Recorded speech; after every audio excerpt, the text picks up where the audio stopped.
Hey, White Sox fans. It's Southside Sox Mothership Podcast number 82. It's cold. It's nasty out there. There's no baseball news at all. It's a horrifying time to be a White Sox fan and a baseball fan. But we're here for you. 82 times over the last year and a half or so. We're doing it again. It's really close to almost the most wonderful time of the year. You know, it's not Soxivus any longer, but it is White Sox Hall of Fame time. This is the 5th year we're doing it. Can you believe that you've had to deal with me for five years now? I am Brett Ballantini, your host for this wonderful podcast. At some point, maybe once we no longer are talking about, or we have not yet talked about Major League, Zachary is going to jump in at some point once he's done with dinner. So he will. He's watching it right now. He's just brushing up on all the finer points of that voodoo character. But for now, we are beginning and kicking off our White Sox Hall of Fame talk with the mainstays of the podcast. It's Adrian Serrano and Chrystal O'Keefe representing the Indianapolis field office. Welcome to you both. And hey, listen, I don't know if it's your first time voting or not, but it is White Sox Hall of Fame time. Yay! Will be my first vote for sure. And it's an extensive ballot, but it is. It's not everybody an option. It's not for the weak of heart. There's no doubt about it. Was it 21? I think it's 21 is my count. Yeah, it's like 21 or 22. The cutoff has gone down over the years, but I just pretty much go, all right, how much WAR do you have as a White Sox player? And I think right now the cutoff is like low 20s. So, I mean, at some point, I guess it may become silly, but then you've got Jose Abreu, new on the ballot, and he's punching close to the top 10 all time already in White Sox WAR. As scary as that is for a position player. But I guess beyond Jose Abreu, who would think would be a shoo-in this year, any particular pet candidates on the ballot for you? Yeah, I took some notes just because there's so many, and like next to Jose Abreu, I just wrote next. So that's a yes, and then all right, let's not waste any more time. I limited myself to 2 what I call fanboy picks that probably don't really get there, but I have a soft spot for them, and that's going to be fanboy pick number 1, Ray Durham, 352 OBP.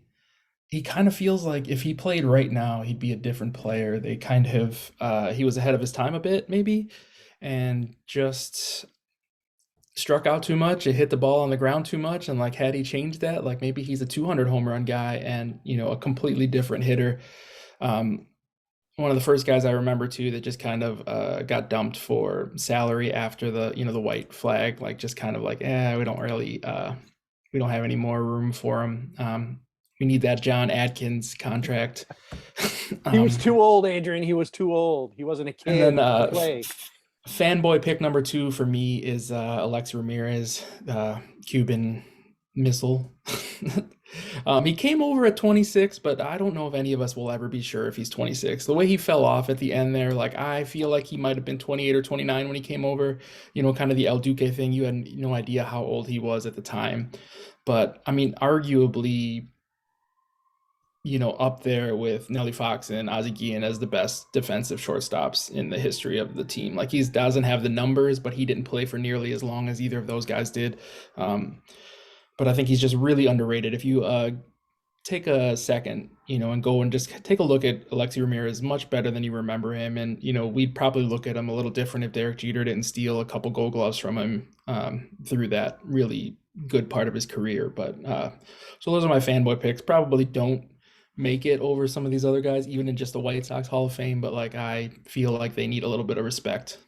To tell Adrian that LSA was probably closer to 36 and 26 was the fact that anytime anything happened to him, he wailed in pain. He rolled around in the dirt. A man had no shame when it came to his pain.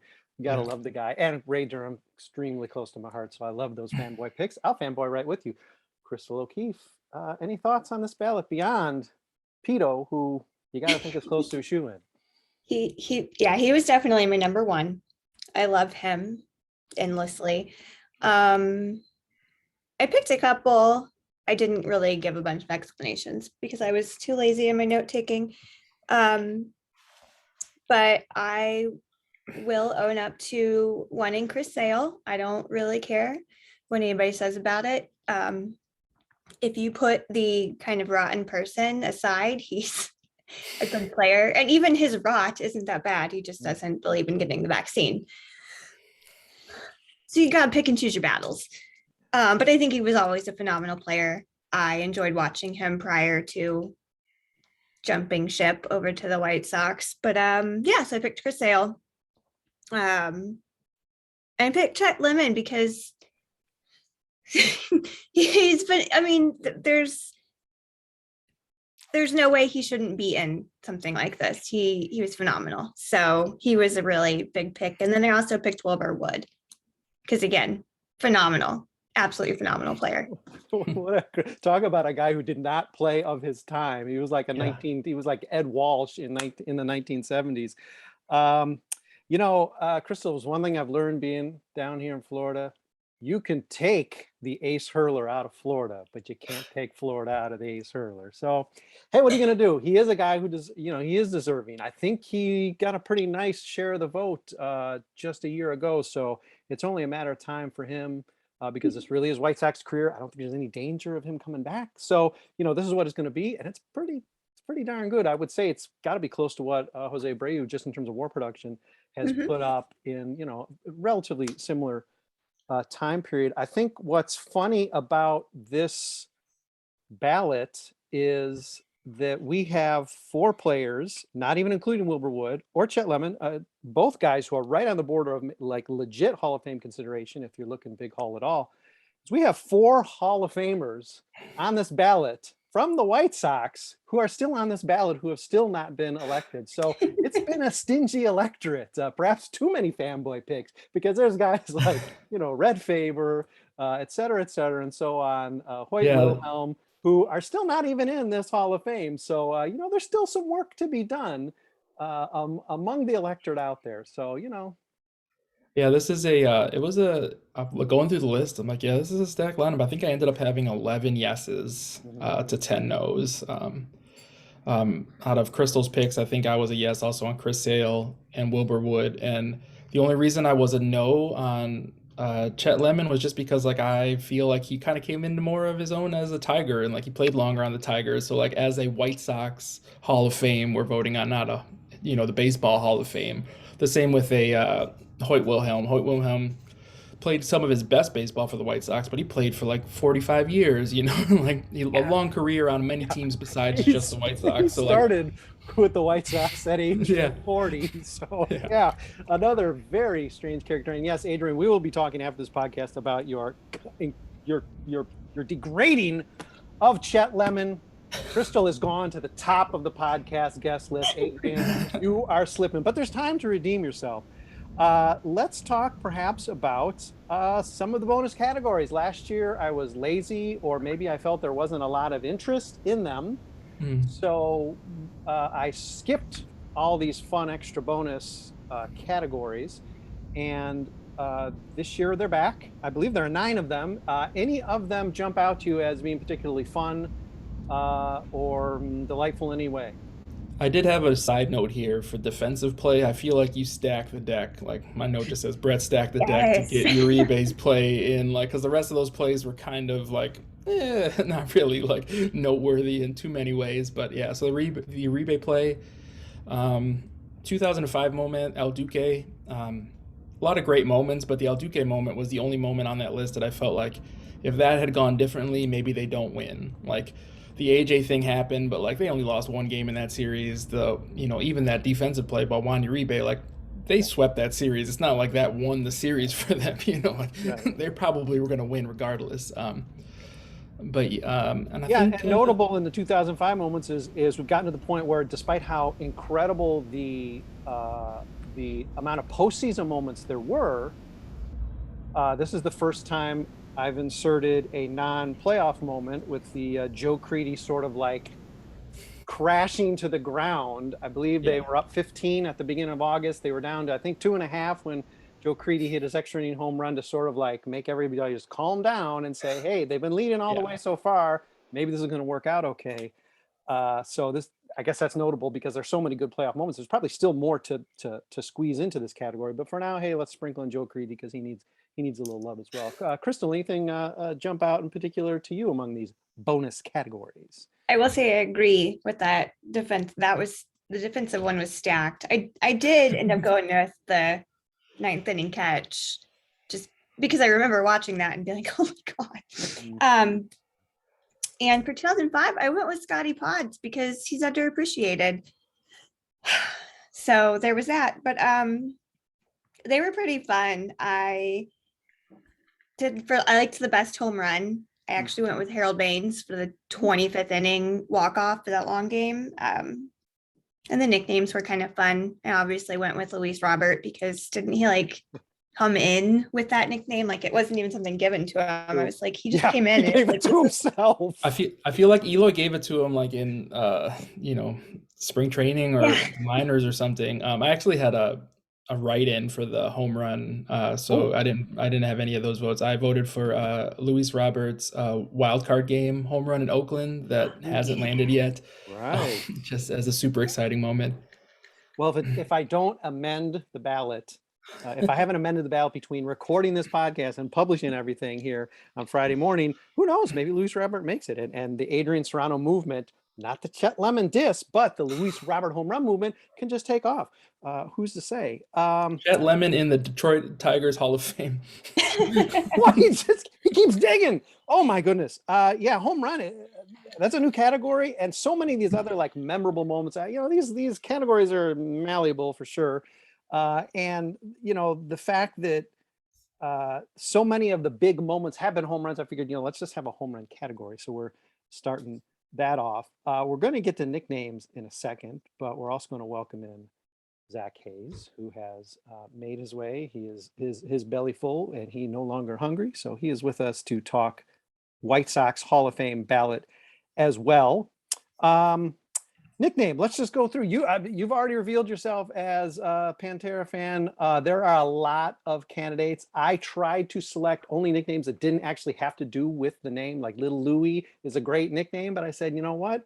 Let's just wait on that one because his name's already in, let's just take ones that are just completely wild, like the Milkman, and, see what people think. So there's a ton there. What are some early favorites for best nickname in White Sox history? I appreciated the Milkman because I just made a Herbert Perry reference the other day on Twitter, but I had to vote for the Big Hurt. It's became a brewery of his. Like it's a legacy. Like his kids are gonna like carry down that like trademark. Like that's gone beyond nickname. Like really, Adrian. Frank Thomas's kids need shoes, so we gotta just pump up every possible money-making opportunity. So we will just call this category the Nugenics best nickname of all time. And there you go, Frank. Just drop a penny in the jar for us. Zach, something jump out to you as your absolute favorite nickname. Oh, geez, Zach disappeared. Oh, now he's back. Yeah. Oh, I'm here. Yeah. So I have to go with El Duque because I remember, I think the way my dad introduced the trade to me was just by yelling El Duque when asking me who I thought they traded for. It works because it is really cool in two languages. That also does apply to El Caballo, Carlos Lee. But like El Duque, the Duke, man, come on, man. Like that would work really well in two languages. The horse maybe it has to be Spanish for it to work in this context. So that's the pick that stood out to me. Also, I want to give a shout out to Wimpy because like good on him for wearing that. I'll say that much. Yeah. Takes a good nature. I think that the source of it is Tommy Lasorda. It's because they all went out to eat. All the Dodgers went out to eat, and everybody ordered steak because they're men. You order steak when you go out, and he ordered a hamburger. So I think that is how he got Wimpy. And yeah, like you said, he wore it and loved it. Oh wait, I forgot to tell my story, Chrystal. I got Harold Baines' autograph in between the first half of that 25 inning game and the second half of it, because they had, of course, stop it. It was 25 innings for God's sake, and he had some autograph session. The ball is somewhere. Yes, I have Harold Baines' autograph on a ball, and then he went out that night and ended it. And I think they probably played two games that day. I don't know. But went out that day and hit a home run. I put a little note on the ball somewhere. That's over there. So yeah, fascinating story. You guys, I know all appreciate it. Zach, a category here among the bonus categories as you've jumped in with us that stood out to you as being the most difficult or your favorite? I thought the home run category was really difficult because those are all just great moments. And they're all like really good memories. Obviously, I think even more so than some of the other assorted things we have. But Scott Podsednik's game 2 home run was just was the moment when, at least in my smallest child mind, like where you knew that they were gonna win. Like you just knew. You have the leadoff guy with 0 home runs who had already hit one, in that improbable game 1 against Boston. It was the moment, kind of the bookend to what seemed like a very faded season from start to finish. I thought so. So that's what might very well keep Brad Lidge out of the Hall of Fame. But I also Albert Pujols might have something to say about that. It was my pick for like my introductory best moment. So like I tried to pick another moment too. There's another podcast if you want to go listen to me talk about Scotty Pod's home run. Podcast Pod home run. Yes, I was at that game, and you're exactly right, Zach. You drove home thinking, holy cow, the White Sox are in extremely good shape. Maybe after that home run, you're like, yeah, they're going to win.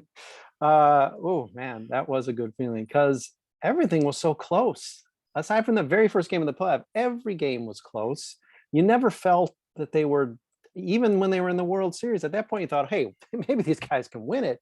But still, those games were close. Houston was proving very tough. They continued to rally, even though they didn't seem like they necessarily matched up with the White Sox. And so then when, as you're pointing out, Zach, the most unlikely guy to hit home run does, it's like, oh yeah, this is going to happen. I'm not sure. I didn't think they were coming back to still play more games. I thought Houston show up a little bit better in Houston, but I'll take a sweep. I'll take 11-1 run through the playoffs. I'll take immortality as opposed to that other team on the crosstown getting a gift to win a World Series. But that's a different podcast. We'll talk about that when we talk about the Scotty Pod home run on another podcast with Adrian. And we'll probably talk about Chet Lemon too. Hey, maybe we'll take a break. Maybe we'll stop talking about the White Sox Hall of Fame. It's a Southside Sox, White Sox Hall of Fame. 5th year we're doing it. The ballot is out right along with this podcast today. Go vote. There's no limitations, just like all our Hall of Fame ballots now, because limitations, we're not into them anymore. Vote for 21 or 22 players, however many they are. Vote for them all if you want. I'll probably try to tone it down a little bit from there. I might go more than Adrian's 11. I might not go all 21 or 22, but all these guys are worthy down the ballot, especially because we've passed some relievers off of the ballot by now. But again, Zach wants to talk to me. That's an entirely different podcast. We've had it before. We'll have it again. But as for now, we're going to take a break and talk about some other things going around baseball besides the White Sox Hall of Fame. We will be back in a minute. Hang with us. Hey, White Sox fans, guess what? It is Southside Sox podcast number, I think it's 82. I'm your host, Brett Ballantini. I have 3 delightful guests with me. It's basically the regular podcast crew at this point. Adrian Serrano, rocking it. Chrystal O'Keefe, repping Indianapolis and its field office for Southside Sox. And of course, Zach Hayes, he comes in late, comes in early. He's just here with us at all times. He finished washing the dishes. He's here with us now, and we're going to talk baseball in the second half of this podcast. And I think I'm going to kick it to Chrystal O'Keefe. She wrote a terrific little piece for us. White Sox released their promotions in sort of a strange, clandestine sort of way, because guess what? You can't really talk about players, which is a fun way to unveil your podcast schedule for the season. I think I'm going to choose the Onyx bobblehead, but I'm not sure what your preference is. Chrystal, but take us through maybe a couple of promotions for the 2020 asterisk season in theory. What jumped out at you as maybe being the most fun to look forward to and something you might line up for in 2022? Yeah. So, well, first, obviously, we have absolutely no idea what players are going to get the bobblehead treatment this year. Unfortunately, I did note, if it is not a Tim Anderson Field of Dreams bobblehead against the Yankees, yeah, I will riot. Personally, I think everyone should. And then there's another one coming up with the Twins, and I was like, it would kind of be funny if they do Lucas Giolito, just one of those like stabs at Josh Donaldson again. But other than that, we have no idea. It's supposed to be current and present, or current and past players. And then they have the very controversial South Side hockey sweater, which people love, people hate. There's no neutral ground. Personally, I hate that logo, but I think the rest of it looks really nice. And you can finally be proud to wear a hockey sweater in the city of Chicago right now. I noted and gave a shout out to the Chicago Wolves. Go support them instead of the Blackhawks. They're so much better. And those games are really fun. I personally, my favorite of all of them was the crew neck sweater. It's early April. Has, just really nice logo on it. And it just feels very kind of 90s. Apparently that's in style again. So there's that. But I love that crew neck. I would probably wait in line and freeze for that sweatshirt. I'm trying to think else. I mean, there are a lot of themed nights that they all kind of always do. Elvis night, country night, fireworks. And then the pizza Hawaiian shirt that I also might wait in line for because it's just tacky enough that I want it for my own personal collection. I like that the White Sox every year have a country music night. Yeah, it seems to fit. yeah, it seems to fit. I mean, if it was Bill Veeck White Sox, where there were probably more than 81 nights, and there probably had like 3 nights on some particular games just because he wanted to cram so much stuff in. Before a game, they were stacking beer cases, and then it was also like Lithuania night, and then it was you could win a cow if you pick the right number night. So you had a tendency to jam those in. The White Sox don't do that anymore, so it's still funny. But country music again. Sorry, country fan. It's just sort of funny that on the South Side of Chicago we have a country music night every year. I can't even think of a player that would like have a country music walk-up song. Like maybe Lance Lynn, but Cesar Hernandez did this past year. Oh, he did. But there weren't too many. No. It's a weird one. Yeah, I feel like a lot of those like legacy nights just like they do them just because they do them. Like they're afraid of like the 5 people that are going to complain if they don't do Elvis night. Like nobody's getting like, I got to get tickets to Elvis night. Elvis night is an institution and we do not put it down.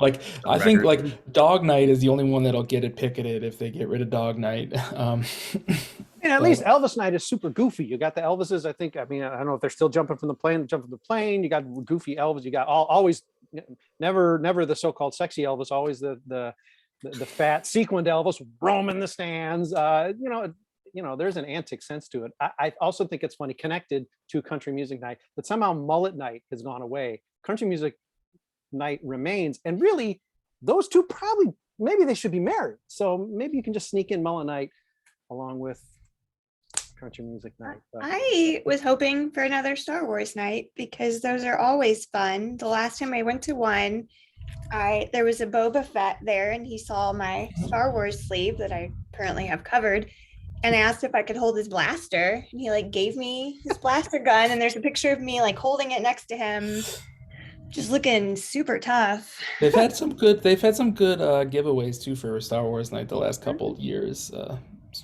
My only guess is when they inevitably only play 60 games, that's 30 home games, do they save some of these giveaways for next year, or do they just do the same amount of giveaways?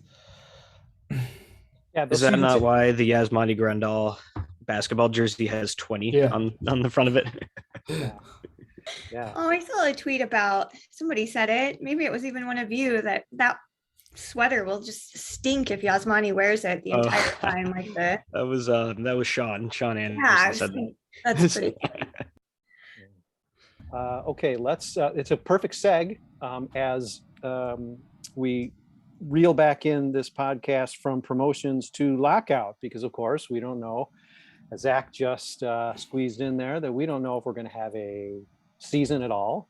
80-game season, 100-game season, 60-game season. Like 60-game season, they've like figured it out. They can cram all of baseball into 2 months and still probably come away with all of the money they were going to get for the season anyhow, and less salary paid. Oh, it's a baseball owner's dream. But I'd say at this point, we had Christina putting together her first actual solo piece, I believe, for us today. She covered the sort of labor update of what's going on, even sort of the breaking news, which was that the ownership has decided, you know what, we're not going to do this thing where you negotiate, where you actually bring proposals to the table. You don't counter propose anymore. No, we're just going to run to the government. Very curious you're running to the government, given that you have an antitrust exemption. But and now they're going to need some mediation from the government, which of course is always going to speed things up and get us baseball, I'm sure, on March 31st or whenever opening day is.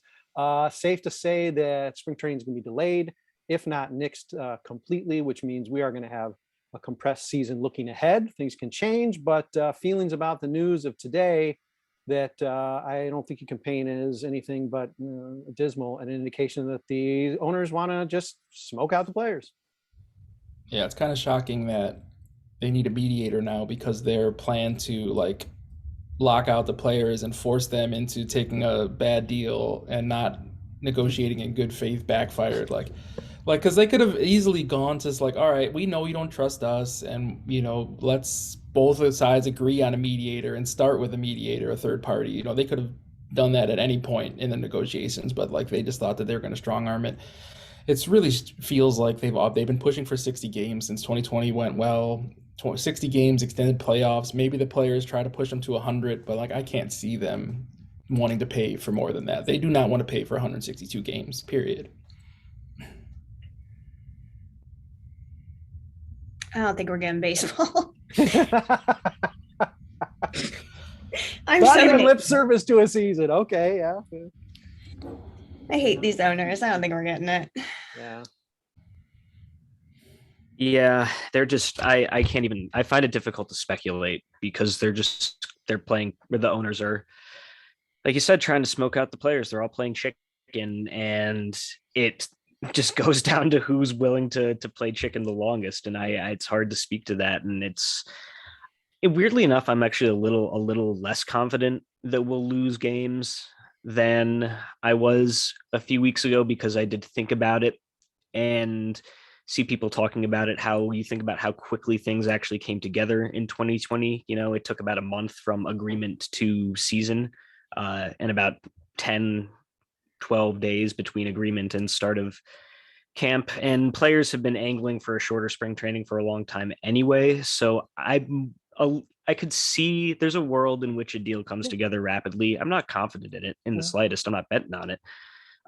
But yeah, we're not even really going to see any action, I feel like, for another 2 weeks at least. So it's hard to do much but continue to throw your hands up and be like, what the hell? Yeah, I think we hope like best case is like we're hoping for like May 1st would be like, oh, best case scenario, we have baseball by May 1st. Yeah, the notion that so quickly the owners aren't even trying to they're not trying to con anybody. They're not trying to play any sort of game. They know I guess they know they can't win any sort of PR battle. I mean, really, neither side looks great, but certainly players look far more sympathetic for this stalemate they're at. And then when they're not even, I mean, to the point where they're not even have to go through the motions of trying. I mean, literally today they're saying, we said we were going to come back with another proposal, but you know what? We're not going to do that. I mean, that's sort of the height of arrogance. I suppose they're the billionaires, so they get to do that. But, mediation is not going to come in and say, man, I really see where you guys are coming from. You guys are talking sense. Let me go over to the player side and just try to hammer, some knowledge into these guys because they're clowns. If anything, the owners, if any kind of neutral party is going to say, you got to move more than the player side. Whether it's going to happen, that's what mediation is going to insert into this, which only means that the owners are going to get more obstinate. Yeah, the players have already made a few concessions, on some of their asks in the last two offers. And like there was a quote from Manfred going around from, mediation in the past where it's like, yeah, the president said like, yeah, we made a recommendation, which isn't normal. And then like, my clients really didn't like that recommendation. Like, yeah, the owners aren't going to like it. Like, anybody can look at this and say like, yeah, you guys are really strong arming them for not a lot of ask on the player side. Like the players are willing to negotiate, and the owners are not willing to give up seemingly anything. Yeah, and the mediation is there's nothing to it. I mean, if both sides said, okay, mediator, come up with a plan and we're signing on for it. We promise. We promise. That would be different. The mediator's going to come in as another guy eating bagels and drinking coffee at the meetings. I mean, they're, obviously they're going to try to help, but there's no authority there. It didn't help much going back even to 1981. So, it's just, I mean, you just got to set more chairs at the table. It doesn't seem like it's going to really lead to progress. Yeah, I would recommend going and following Eugene Friedman on Twitter, Absolutely. who is a labor lawyer who is consistently posting very good, seemingly and reliable legal takes on these recent developments. And yeah, he seems to think that the mediator, he had a thread today that I'll let you guys go look it up, but to try to sum it up a little bit, basically MLB is not acting in good faith, so it's really hard to know what's going on. Yeah, that's kind of puts a stop to everything. Like, is this even serious? We don't know, because they're not serious. And the fact that they went for the mediator before making an offer. I said, yeah, the fact that they talked about going to the mediator before making another offer. Like, a mediator is going to say, like, all right, what's your offer? And what's your offer? Let's see where we can come to. But like, the players have an offer on the table, and the owners are like, we're not even going to make an offer. Let's mediate. Mediate what? What are we mediating? Hey, Adrian, don't you know anything about negotiation? You make like one or two counter proposals, and then you quit.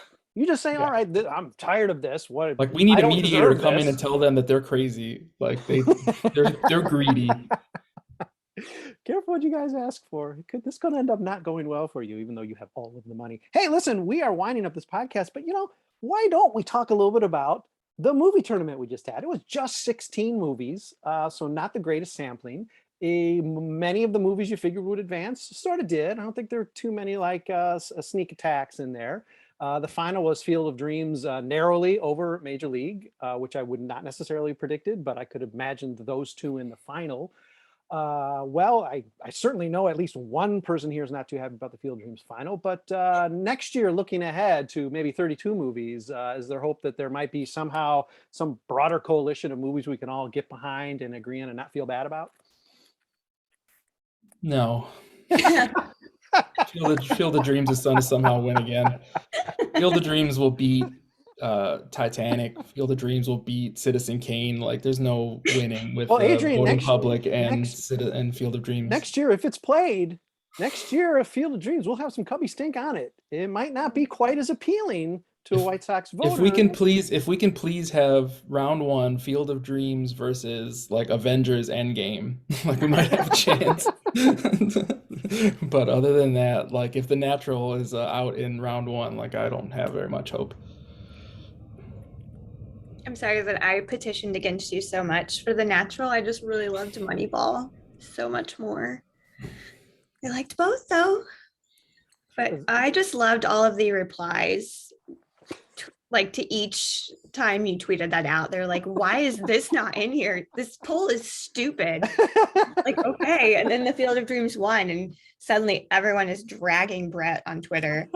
I had like three people that I'm like, yeah, like, this is how we picked them. Like, yeah, we understand there's not very many. Like, we'd love to hear what you would want, for the future. And then crickets, they never respond back. Exactly. It's like, everybody did have a vote. I mean, I'm sure there's a way, we've had their like Russians crash our prospect pool where it's like 600 votes for like Andrew Perez. So, I mean, I think it's possible even like vote more than once. Don't ask me how, I'm not that clever, but yeah, I mean, when it's easier to send a tweet rather than just, oh, sorry, I'm asking you to click on the story. Sorry, SB Nation needs that half penny, but well, you can make a vote, but I guess it is better to shake your tiny fist in the air. Zach, did you think that Major League was going to have a chance? Did you think there, because it was close, the whole final was close, and I would have maybe predicted Major League was going to win. Did you?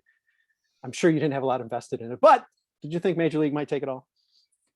I think in a year in which one of the most beloved players on the White Sox does not hit an incredibly thrilling, dramatic, game-winning home run in a nationally televised game against the Yankees, themed around the movie Field of Dreams, I suspect it would not have beaten Major League, or maybe even a few of the movies before it, honestly. So You Zach know- is throwing down. You're throwing down. You're saying let's lace him up next year. Let's see what happens. All right. Yeah, let Field of Dreams defend its title. Let's see what the people think after Everybody's gunning for another. Field of Like, Dreams. nah, you don't get to walk off into the corn. You don't get nah. You I got to mean, throw those hands. You got to. honestly, too, I think that like, if I'm not mistaken, like 3 or 4 hours before the vote ended, like I feel like Major League was in the lead by a good like 10 or so votes. Like there was a late push for Field of Dreams to get it over the top.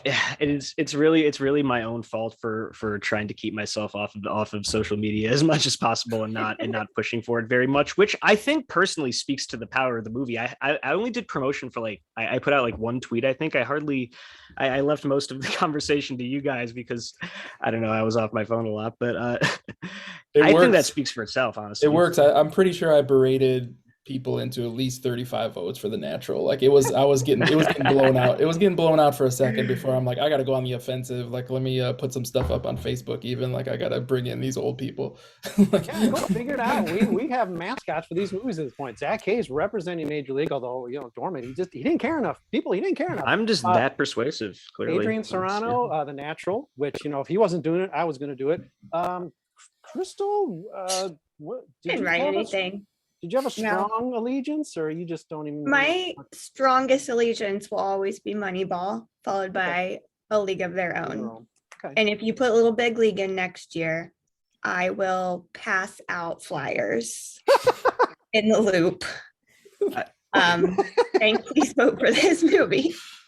I hate these baseball movies that champion our division rivals, though. Little Big League cannot win. But yes, it will be fun to get Little Big League in the mix because we know Good Vibes Jackie's going to be all over that. So get Sugar out of the first round next year too. Yeah, no kidding. Yes. I'm taking that one up. That's my pet cause for 2023. Yeah, That's very I'm good. going to buy bots next year just to vote for the. I thought 42 had a chance. 42 made a push at the 42 end. went through there. Sorry, 108 tournament. You ain't nothing anymore. It's the Southside Sox movie tournament coming to a screen near you in a year. Okay, Zach, Chrystal, Adrian, thank you for joining me on this White Sox Hall of Fame discussion. And of course, it broke down into movies. Probably next podcast we'll talk about movies too. But until then, we'll be back shortly, sooner than you probably want us to.